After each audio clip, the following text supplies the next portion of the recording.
તારીખ 8 ઓક્ટોબર 2025 રોજ રાત્રે આશરે 10 વાગ્યાના રોજ કંટ્રોલ રૂમમાં ફોન આવ્યો હતો કે જે જલારામ નગર સોસાયટી છે, પટેલ નગર, ઉધના પોલીસ સ્ટેશન વિસ્તારમાં છે, ત્યાં કોઈ ઘટના બની છે અને અવાજ આવી રહ્યો હતો.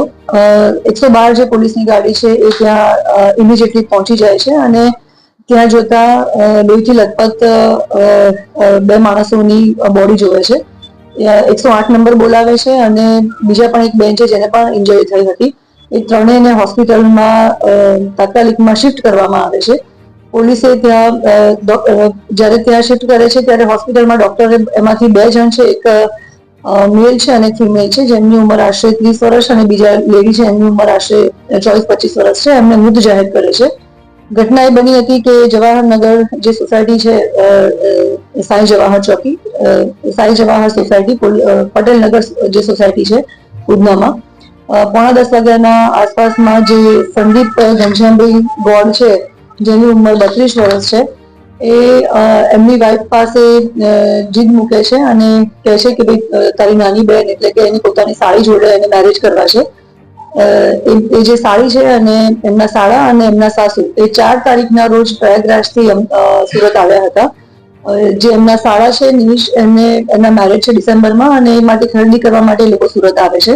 ખરીદી કરી અને રાત્રે ઘરે જઈને પોતાની દીકરીના ઘરે આવે છે અને જીજા સાથે વાત થાય છે ત્યારે જે આ જીજા છે સંદીપ ઘનશ્યામ ગોળ, ઉંમર વર્ષ 32, એ જીદ પકડે છે કે મારે તમારી નાની દીકરી મમતા સાથે મેરેજ કરવા છે અને તમારી મોટી દીકરીને હું ડિવોર્સ આપી રહ્યો છું. આ બાબત ઉપર જ અગ્રેશન થયું અને મમતાએ ના પાડી કે હું તમારી સાથે લગ્ન નહીં કરું.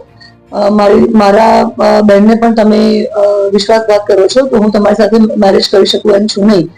તે વખતે જે આ સંદીપ ઘનશ્યામ ગોળ છે એ પોતે અગ્રેસર થયો અને પોતાની પાસે રાખેલા ચપ્પુથી જ્યારે હુમલો કરે છે મમતા ઉપર, એમના સાડી ઉપર, ત્યારે જે સાળા છે એ પણ વચ્ચે પડે છે. એમનામાં પર આ સંદીપ હુમલો કરે છે અને ગંભીર રીતે ઈજાઓ થતા બ્લીડિંગ પણ ત્યાં બહુ થયું હતું અને એમના સાસુ વચ્ચે પડ્યા, એમને પણ ઈજાઓ થઈ હતી. અને જ્યારે કંટ્રોલ રૂમમાં ફોન આવ્યો, પોલીસ પહોંચી, 108 પહોંચી અને ત્રણેય જ્યારે ઇમિડિયેટલી હોસ્પિટલમાં એડમિટ કરવામાં આવે છે ત્યારે ડોક્ટર એમાંથી એમના સાળા અને સાળીને મૃત જાહેર કરે છે. રાત્રે જ આરોપીને પણ સંદીપ ઘનશ્યામ ગોળને ઉંમર 32ને પોલીસે અરેસ્ટ કરી લીધો છે.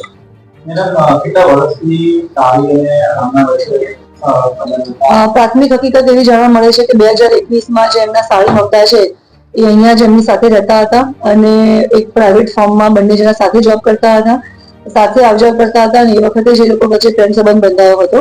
પરંતુ પાછળથી ઘરમાં ખબર પડતા એમના સાળીને પ્રયાગરાજ પોતાના ઘરે વતનમાં પાછા પરત મોકલી આપવામાં આવ્યા હતા.